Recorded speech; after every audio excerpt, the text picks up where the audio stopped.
내 백성의 장로들 앞과 이스라엘 앞에서라는 제목으로 함께 말씀을 나누겠습니다. 오늘 집 밖을 나오기 전 거울을 보고 무슨 생각을 하셨습니까? 아휴, 흰머리가 하나 더 늘었네. 어이구, 눈 옆에 보니 주름이 하나 더 생겼네. 어제 먹은 야식 때문인가 뱃살이 더 늘은 것 같네. 아마 여러 가지 생각을 하시면서 거울을 보셨을 겁니다. 그런데요, 이렇게 스스로를 평가하더라도 결론은 어떤 결론을 내리셨습니까?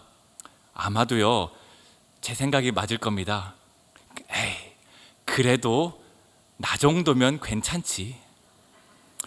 이 나이에 이 정도 흰머리 없는 사람 어딨어? 이 집사 박 권사는 흰머리 때문에 염색도 한다는데 요 정도는 괜찮지 뭐. 눈가에 주름이네. 그래도 나만큼 관리했으니 요거밖에 안 생길 거야. 이 나이에 이 정도 젊어 보이면 내가 이토록 노력했으니 요 정도 보이는 거니 이 정도면 괜찮다. 어제 야식을 먹긴 했지만 오늘 운동할 거야. 오늘 몇 킬로 달리면 되니까 괜찮아. 거울을 보며 옷을 걸치고 화장을 하고 결론을 내립니다. 이 정도면 괜찮다. 아닌가요? 내가 나를 평가할 때 괜찮다고 평가합니다. 그런데 남들이 나를 보면 어떨까요? 내가 내 모습을 보고 괜찮다 스스로 평가하는 만큼 남들이 나를 괜찮다라고 이야기해 줍니까? 남들이 내가 하는 일을 제대로 평가해 주지 않을 때 여러분은 어떤 생각이 드십니까? 화가 나죠? 열받고 고통스럽습니다. 타인과의 관계에 있어서 가장 고통스러운 감정은 모멸감이라 합니다. 업신여겨지고 상대방이 나를 깔보는 느낌, 그것을 모멸감이라 말하죠. 나를 사람으로 보지 않는 그 거절, 거기서부터 오는 그 감정은 내 존재가 부정당하는 느낌이기에 사람이 견디기 힘든 감정 중에 하나입니다. 그런데요, 어떤 학자들은 인정을 향한, 내가 다른 사람에게 인정을 바랬는데 인정이 오지 않을 때 느끼는 그 실망감이 모멸감과 비슷하다라는 이야기를 합니다. 남들로부터 기대했던 인정이 내게 오지 않을 때 느끼는 감정은 모멸감과 비슷한 레벨의 감정이, 그 부정적인 감정이 온다라고 말하죠. 오늘 아침 가족들에게 아마 밥을 해 주셨을 겁니다. 가족들에게 식사를 제공했을 때 정말 맛있다, 수고했다, 감사하다 칭찬을 해주면 여러분은 어떤 감정이 드실까요? 저는 아침밥 먹는 남자입니다. 아내를 자랑하는 건 아니지만 아침에 일어나면 아내가 저 아이들을 위해 아침을 준비합니다. 간단한 과일과 빵 혹은 주먹밥 아니면 국밥, 이런 음식을 준비해 주죠. 아이들은 일어나서 아내가 준비한 음식을 보고 한껏 미소 짓고 엄마가 준비한 음식이 최고라고 이렇게 엄지를 치켜듭니다. 별것 아닌데 아이들에게 칭찬을 들어도 괜히 어깨가 으쓱해지는 아내를 보곤 합니다. 물론 매번 아이들이 칭찬을 하는 건 아닙니다. 이건 맛이 없다, 오늘은 왜 사과가 없냐, 이건 안 먹겠다, 오늘도 여전히 안 먹고 갔습니다. 이런 하루가 반복되는 거죠. 아무튼 그런데요, 아침에 일어나자마자 엄마 이게 반찬이 이게 뭐야, 여보 당신 이 반찬 이거밖에 없어 라는 반찬 투정을 듣는다면 왜 기분이 나쁠까요? 그냥 나쁜 게 아니죠. 아주 기분이 나쁘죠. 아침부터 일어나서 가족들을 위해 한 수고가 부정당한 것이기에 기분이 나쁜 거죠. 인정을 기대했으나 평가를 받을 때 그 평가 가운데, 부정적인 평가 가운데 평정심을 유지할 수 있는 사람은 그리 많지 않을 것입니다. 부부싸움 하실 때 하는 말 있죠.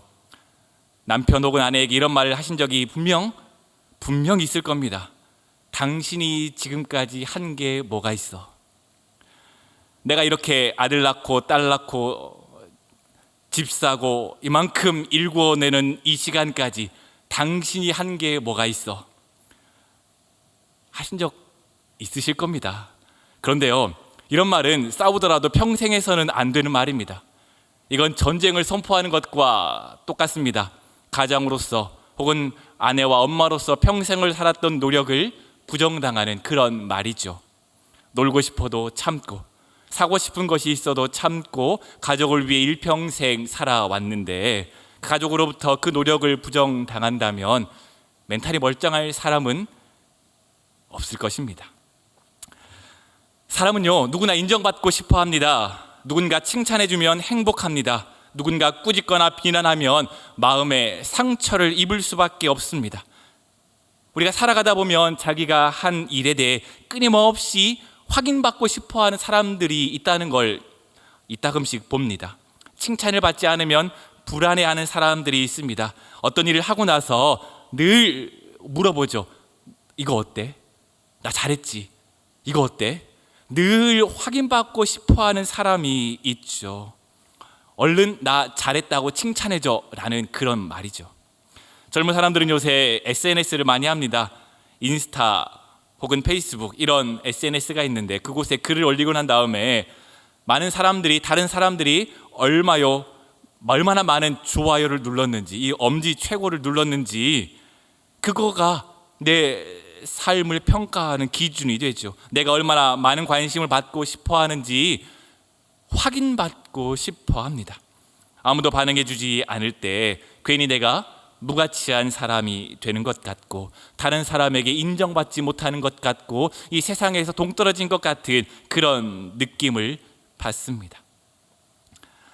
우리는 인정을 갈구하며 살아가지만 인정이라는 것이 언제나 우리에게 오진 않습니다.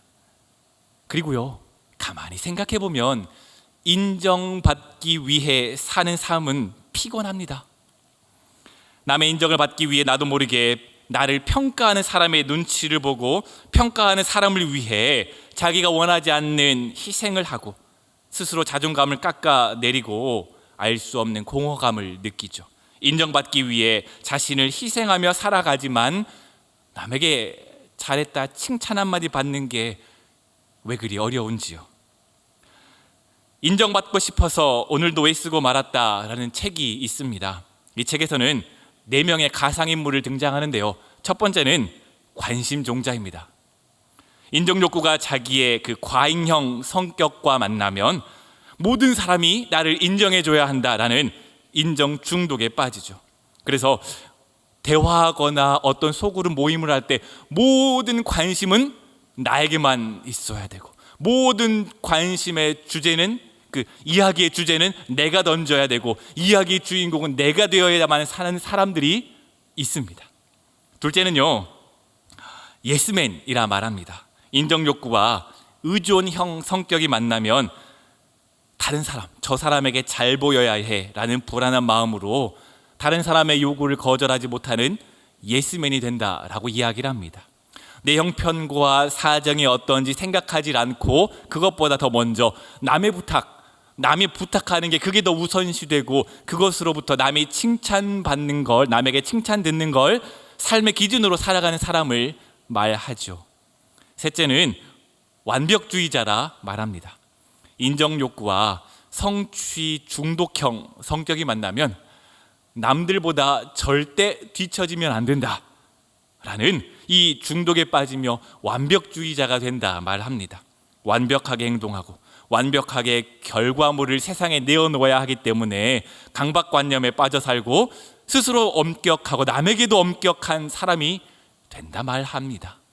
네 번째로는 아웃사이더라 말하죠. 인정욕구와 회피형 성격이 만나면 다른 사람의 인정 필요 없어. 이 세상에 믿을 사람 아무도 없어. 나는 나 홀로 살아가겠다라고 하고 사회와 담을 쌓고 살아가는 사람을 말한다 이야기합니다. 여러분은 이 4가지 유형의 사람 중에 어떤 사람입니까? 인정을 받기 위해 어떻게 살아가고 있습니까? 오늘 우리가 사무엘상 본문을 읽었습니다. 오늘 우리가 읽었던 본문에 나오는 사람, 오늘 사울의 이야기를 통해 우리가 이 인정받고 싶어하는 욕구를 어떻게 다루어야 할지 한번 생각해 보면 좋겠습니다. 우리에게 우리 마음 깊은 곳에 있는 인정받고 싶은 그 욕구가 다른 것, 우리의 성격과 만날 때 긍정적인 영향은 조금이고 부정적인 영향은 이렇게 크게 드러날 때 우리의 모습을 스스로 한번 되돌아보고 우리가 이 인정 욕구를 어떻게 다루면 하나님 앞에 올바르게 살아갈 수 있을지 한번 생각해보는 그런 시간이 되었으면 좋겠습니다. 오늘 함께 읽은 이 본문의 주인공인 이 사울 왕도 인정에 목말랐던 사람입니다. 사울은 왕이 되기 전 자신 없는 사람이었습니다. 이스라엘의 그 사사기에 기록된 말씀을 보면요, 이스라엘 백성의 연합군 공격으로 인해 이 베냐민 지파의 많은 사람이 죽었고 이스라엘 지파 중 가장 작은 지파로 남았던 게 바로 베냐민 지파였죠. 사울은 이 가장 작은 베냐민 지파 사람이었습니다. 사울은 왕으로 뽑혔으나 부끄러워하며 진보다리들 사이에 숨었던 사람이었습니다. 겸손한 마음으로 왕으로서 자신에게 맡겨진 일을 묵묵히 감당했습니다. 우리가 읽지는 않았지만요, 사울은 왕으로 제비 뽑히자마자 하나님의 영에 이끌려 암몬 족속과 전쟁을 치루었고 그 전쟁에서 놀라운 대승을 치루었습니다. 이스라엘 백성들의 축복 가운데 왕으로 추대되었습니다. 그리고 왕이 된 지 2년이 지난 후에는 이스라엘을 핍박하던 그 블레셋을 공격해서 가나안 땅에서 쫓아내려고 노력했던 왕, 그 사람이 바로 사울 왕입니다. 블레셋을 공격했을 그때 그들을 아주 쉽게 물리쳤습니다. 그러나 공격을 당하고 가만히 있을 블레셋이 아니었죠. 블레셋이 이스라엘 백성들이 감당하지 못할 대군을 이끌고 이스라엘을 공격해 왔습니다. 그때 이스라엘 사람들은 두려워하며 어찌할 바를 알지 못하며 군사를 모았으나 겨우 600명이 모여 블레셋과 싸우자라고 이야기를 했죠.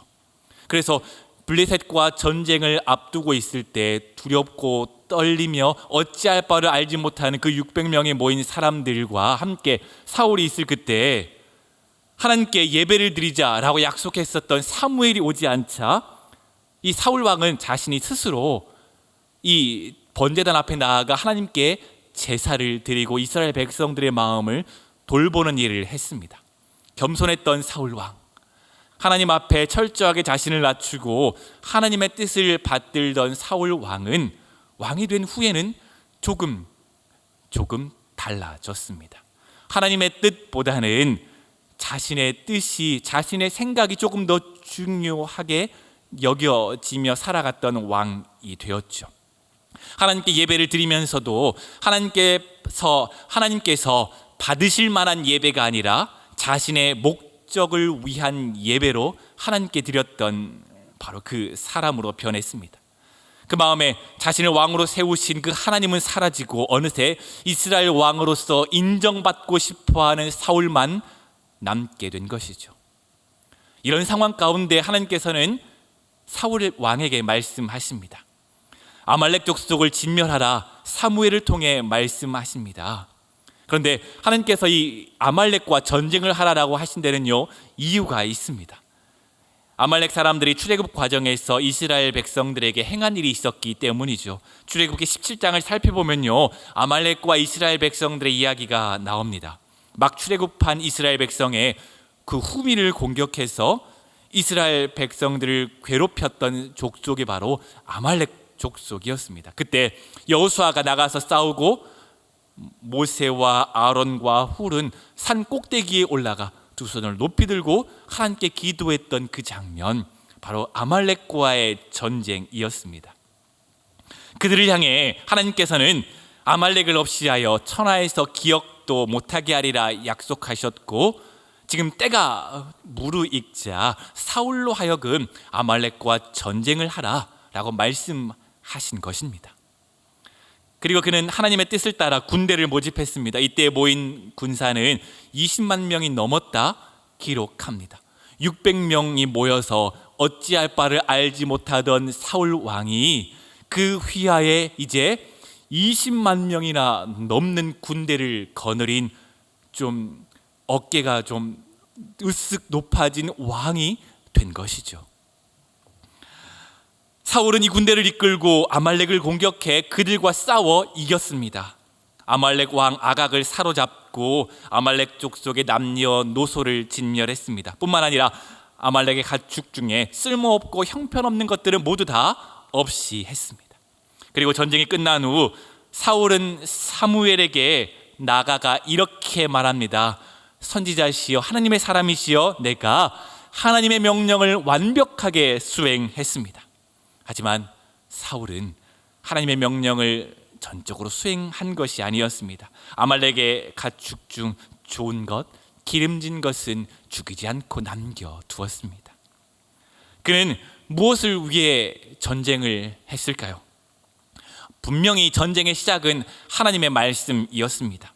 하지만 그 결과는 자신의 영광뿐이었습니다. 이스라엘 백성들의 왕으로 견고한 지지를 받고자 그 전쟁을 이끌고 마무리했던 것입니다. 이스라엘 백성들의 인정, 당신만이 우리의 왕이다라는 이스라엘 백성들의 인정은 그를 예스맨으로 만들었습니다. 전쟁을 하라 명령하신 하나님의 명령은 그에게 중요하지 않았습니다. 눈앞에서 그를 향해 손을 들고 그를 지지하는 이스라엘 백성들만 그의 눈에는 보였던 것이죠. 이스라엘 백성들이 원하는 것이라면 모든 것은 다 들어주었습니다. 이스라엘 백성들의 지지가 왕으로서 그를 살아가게 했던 것입니다. 사울도 자신의 잘못을 알고 있습니다. 하지만 그것은 결코 중요하지 않았습니다. 15장 24절 25절 말씀인데요, 우리 같이 한번 읽어보겠습니다. 사무엘상 15장 24, 25절 말씀입니다. 시작. 사무엘에게 이르되 내가 범죄하였나이다. 내가 여호와의 명령과 당신의 말씀을 어긴 것은 내가 백성을 두려워하여 그들의 말을 청종하였음이니이다. 청하오니 지금 내 죄를 사하고 나와 함께 돌아가서 나로 하여금 여호와께 경배하게 하소서 하니. 아멘. 그에게 살아가라 명령하신 하나님은 온데간데 없어졌습니다. 아말렉의 모든 것을 진멸해서 하나님의 이름을 높이는 일, 하나님의 말씀에 순종하는 일은 온데간데 없어져 버리고 오직 백성의 인정을 받는 것이 더 중요하게 되어버렸습니다. 처음부터 끝까지 아말렉 족속의 재물을 탈취하는 것에만 급급하여 악한 일을 저질렀던 것이죠. 하지 말아야 할 일을 했음에도 불구하고 그것이 나쁜 일이 되지 않기 위해 변명하며 자기 행위를 가리는 데 탁월한 능력을 보이고 있는 모습이 우리가 읽은 본문의 사울입니다. 15장 30절 말씀입니다. 같이 한번 읽어보겠습니다. 시작. 사울이 이르되 내가 범죄하였을지라도 이제 청하옵나니 내 백성의 장로들 앞과 이스라엘 앞에서 나를 높이사 나와 함께 돌아가서 내가 당신의 하나님 여호와께 경배하게 하소서 하더라. 아멘. 전쟁의 목적과 수단이 완벽히 바뀌어 버렸습니다. 하나님의 이름을 위한 전쟁이 사울 왕의 이름을 높이는 전쟁으로 바뀌어 버린 것입니다. 하나님이 자신을 버리는 것보다 이스라엘 백성들에게 버려지는 것이 더 두려웠던 것이지요. 이스라엘 나라를 찢어 다른 이웃에게 주신다라고 말씀하고 있는 그 상황 가운데에서도 이스라엘 백성들의 자신을 위해 모였다라고 생각하는 그 20만 명이 넘는 이스라엘 백성들에게 인정받는 것이 중요했습니다. 인정에 목말랐던 사울이 살아갔던 방법입니다. 저희는 얼마 전에 캄보디아에 다녀왔습니다. 39명이 함께 그곳에 가서 교회 개척하는 일을 함께 했고요. 또한 그곳에서 의료와 미용과 어린이 사역으로 함께 캄보디아 사람들을 섬겼습니다. 첫 번째 날 분주함 가운데 모든 사역을 다 마치고 돌아와서 이런저런 피드백을 하고 있었던 시간이었습니다. 오늘은 이거 잘못했으니까 내일은 이렇게 하자. 내일은 이렇게 하면 더 좋겠다. 내일은 이렇게 하면 더 많은 사람들을 받아서 그들을 진료하고 그들에게 함께 좋은 것을 나눠줄 수 있을 것 같다. 이런 저런 이야기를 함께 나누며 피드백을 진행했습니다. 그때 오태근 선교사님이 하셨던 말이 있습니다. 분주한 사역 가운데 우리가 진짜 중요한 걸 놓치지 않았으면 좋겠다 이야기를 합니다. 우리가 사역을 하기 위해서 온 것이 아니라 예수님의 이름을 전하기 위해, 예수님의 사랑을 전하기 위해 우리가 이 땅에 와 이것을 감당하고 있습니다. 여러분, 이것을 잊지 않았으면 좋겠습니다 라고 선교사님이 이야기하셨습니다. 저는 그 말이 제게 큰 울림이 되었습니다. 가서 선교하러 간 사람으로서 많은 사람들을 접수받고 많은 사람들을 진료하고 그들을 숫자적으로 많은 것을 해야 잘했다라고 평가받는 이 시대 사회에서, 이 사회 가운데에서 숫자보다 하나님의 이름을 드러내고 예수 그리스도의 사랑을 전하는 일에 더 집중하십시오라는 그 말이 매우 귀한 울림으로 저뿐만 아니라 다른 사람에게 분명 다가갔습니다. 그리고 우리는 그 말씀을 기억하고 그 말을 기억하고 함께 선교했고 함께 돌아왔고 그 은혜를 함께 나누었습니다. 우임 목사님도 캄보디아 선교 비전 트립 가기 전부터 했던 말입니다. 선교의 목적을 분명히 기억해야 합니다. 우리가 성과를 위해 가서는 안 됩니다 라는 일을 가기 전부터 마지막까지 함께 나눠주셨죠. 그렇기에 이 캄보디아 선교의 여정이 우리의 성과를 자랑하는 것이 아니라 하나님께서 캄보디아 사람들을 사랑하는 그 일 가운데 우리가 함께 경험했습니다라는 고백이 그 가운데 있지 않았을까 생각해 봅니다. 우리가 왜 살아가고 있는지 그 이유를 분명히 생각할 줄 알아야 합니다. 우리는 왜 살아갑니까? 우리는 왜 살아가고 있습니까? 아니, 목사님 이상한 질문을 하시네요. 죽지 못해 살아갑니다. 살아있으니까 살아가는 거죠. 무슨 그런 질문을 하십니까?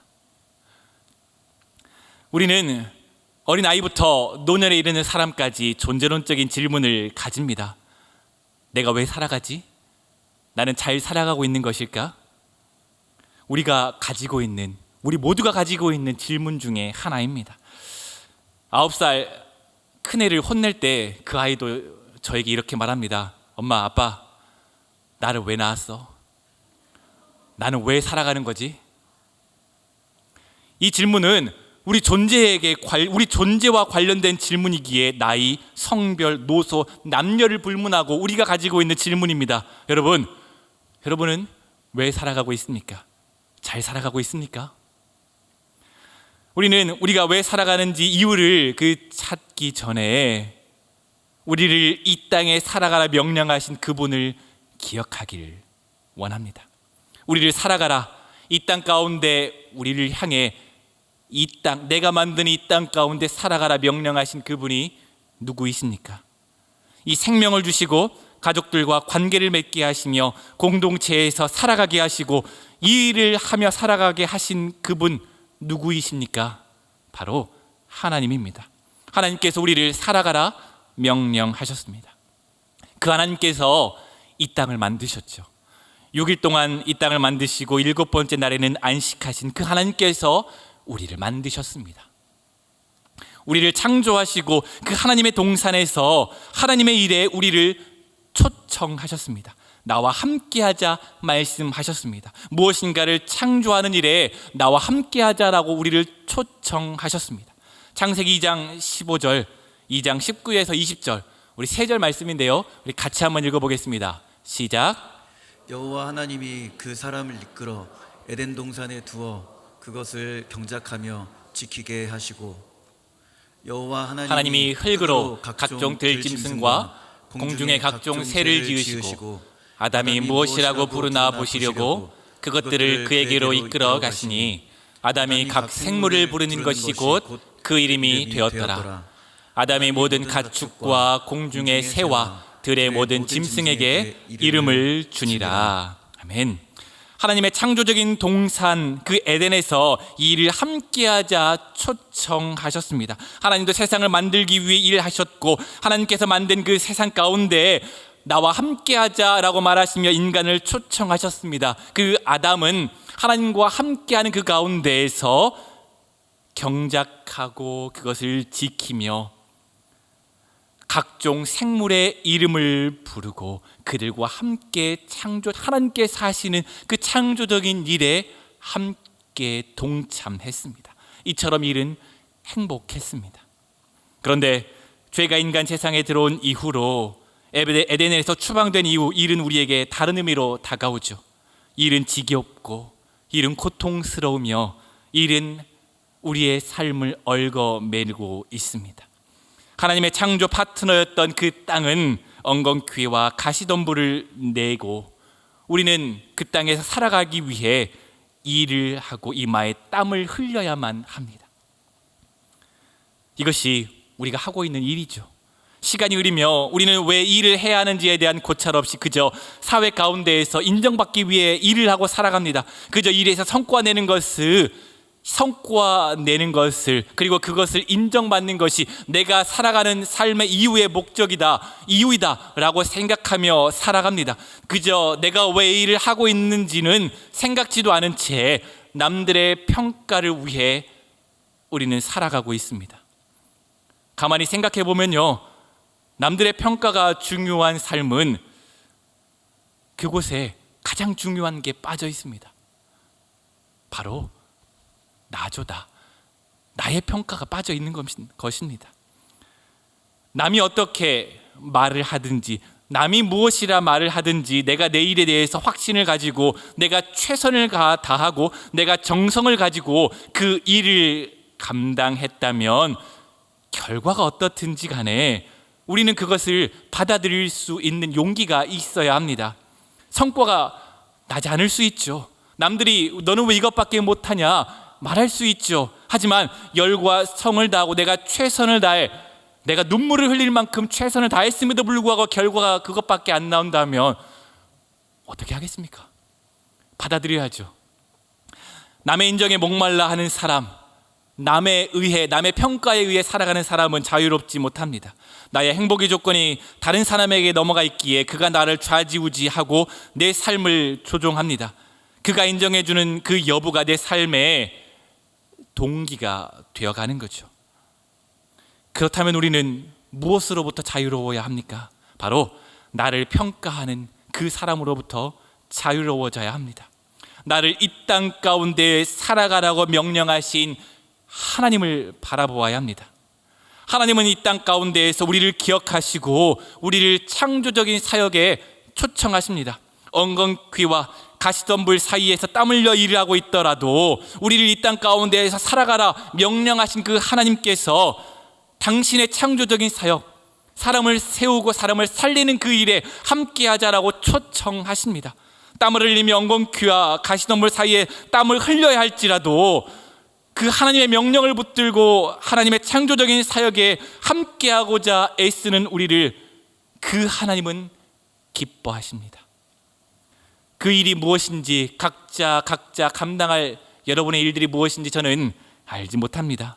학생은 공부일 수도 있고, 육아를 하는 일일 수도 있고, 또 밖에 나가서 일을 하는 것일 수도 있고, 가족들의 생계를 책임지는 일일 수도 있습니다. 어떤 다른 일들이 여러분들에게 엉겅퀴와 가시덤불 사이에서 뭔가 성과를 내야 하는 일일 것입니다. 그런데 이처럼 가족 관계 안에서 하나님의 창조적인 사역에 참여하고자 묵묵히 희생과 의무를 다한 사람은 그 얼굴에 분명 드러납니다. 그런 사람은 거울에 비친 자신의 모습을 결코 부끄러워하지 않습니다. 비록 자신이 평생 해왔던 일이 단조롭고 고됐을지라도 성실한 노동과 따뜻한 관계로 이룬 그 관계는 그 무엇과도 바꿀 수 없기 때문입니다. 의무를 다한 사람이 자신의 가족으로부터 받는 진심 어린 존경과 감사와 사랑과 인정은 그 무엇과도 바꿀 수 없는 가장 귀한 하나님의 선물입니다. 남에게 인정받으려고 살아가지 맙시다. 열심히 일한 결과로 하나님께 인정을 받고 하나님께서 우리를 살아가라 명령하신 그 이유를 가지고 살아가십시다. 저는 한 번씩 부모님을 생각할 때가 있습니다. 그분들은 참 열심히 살아오셨습니다. 하나님께 소명을 받은 그 소명을 붙들고 평생 그것을 붙들고 살아왔습니다. 물론 그분들도 부모로서 부족함이 있었죠. 저도 참 종아리를 많이 맞았습니다. 시골에 살았을 때 저희 어머니가 저와 동생이 싸우고 말 안 들을 때 그렇게 짐을 많이 싸서 나가셨습니다. 말 안 듣는 너희들과 다시는 못 살겠다라고 하며 내가 짐 싸서 나가겠다라고 하며 짐을 싸고 나가신 적이 한두 번이 아닌 걸로 기억합니다. 아마 그분들도 처음으로 엄마 혹은 처음으로 아빠였기에 아마 부족했던 것은 당연했을 것입니다. 그분들은 엄마 아빠로서 이 땅에 소명을 맡은 사람으로서 최선을 다했지만 지금 되돌아보면 세상에 내어놓을 만한 결과는 딱히 없는 것 같습니다. 하지만 저는 아들로서 그분들이 저희 부모님들이 하나님 앞에 살아왔다는 것을 하나님께 인정받을 만하게 참 잘 살아오셨구나라고 그분들의 삶을 향해 박수쳐 드리고 싶습니다. 여러분, 누군가에게 인정받기 위해 살아가는 것이 아니라 되돌아보니 이 사람이 이렇게 최선을 다했구나, 되돌아보니 이 사람이 자신에게 맡겨진 일을, 자신에게 주어진 소명을, 하나님께 받은 소명을 감당하기 위해 이렇게 애쓰고 애써 왔구나 라고 그 결과로서 다른 사람을 바라봐 주면 좋겠습니다. 우리가 하는 일이 사람으로부터 인정받지 못할 수도 있습니다. 하지만 남들의 인정을 받기 위해 우리를 바꾸지 않았으면 좋겠습니다. 하나님께서 나를 이 땅 가운데 살아가라 명령하신 그 명령을 붙들고 살아갑시다. 인정을 갈구하다 보면 하나님께서 만드신 내가 아니라 다른 사람이 원하는 나로 살아가게 됩니다. 우리가 가지고 있는 삶의 자유를 타자에게 넘겨주지 않는 그 당당함이 우리에게 필요합니다. 최선을 다하고 있습니까? 저는 이걸 묻고 싶습니다. 하나님께서 우리에게 살아가라 명령하신 이 땅 가운데 하나님께서 우리에게 살아가라 명하신 이 생명을 붙들고 최선을 다해 살고 있습니까? 그렇다면 우리는 당당할 필요가 있습니다. 내가 정성을 가지고 최선을 다해 살아왔다면 그 결과가 어떻든 그것은 하나님께서 인정해 주실 것이기 때문입니다. 남들이 나를 무엇이라 평가하는 그 평가 가운데 흔들리며 살아가는 삶이 아니라 하나님 가운데 살아가는, 하나님 앞에서 살아가는 저와 여러분이 되길 소망합니다. 결론입니다. 사도 바울은 갈라디아서에서 우리를 향해 이렇게 말합니다. 갈라디아서 1장 10절 말씀인데요, 새 번역입니다. 우리 같이 한번 읽어보겠습니다. 시작. 내가 지금 사람들의 마음을 기쁘게 하려 하고 있습니까? 아니면 하나님의 마음을 기쁘게 해드리려고 하고 있습니까? 아니면 사람의 환심을 사려고 하고 있습니까? 내가 아직도 사람의 환심을 사려고 하고 있다면 나는 그리스도의 종이 아닙니다. 사도 바울은 갈라디아서에서 우리를 향해 말합니다. 다른 사람들의 인정을 받기 위해 살아가지 마십시오. 그리스도의 종으로 살아가십시오 라고 갈라디아 사람들에게 말하고 있고, 지금 이 땅을 살고 있는 우리에게도 말씀하십니다. 이 말씀을 기억하며 살아가십시오. 우리의 삶 가운데 인정은 필요합니다. 타인의 인정은 우리의 삶에 청량한 활력소와 같습니다. 하지만 인정을 쫓아가다 보면 사울의 삶과 다름없는 삶이 될 것입니다. 하나님의 인정과는 거리가 점점 멀어지는 그 삶을 쫓아가는 사울을 벗어나 하나님 앞에서 살아가십시오. 최선을 다했다면 결과에 집중하기보다, 사람의 칭찬을 구하기보다 우리를 향해 가만히 고개를 끄덕여 주시는 그 하나님을 기억하며 우리의 삶 가운데 최선을 다해 걸어가시는 저와 여러분이 되길 축복합니다.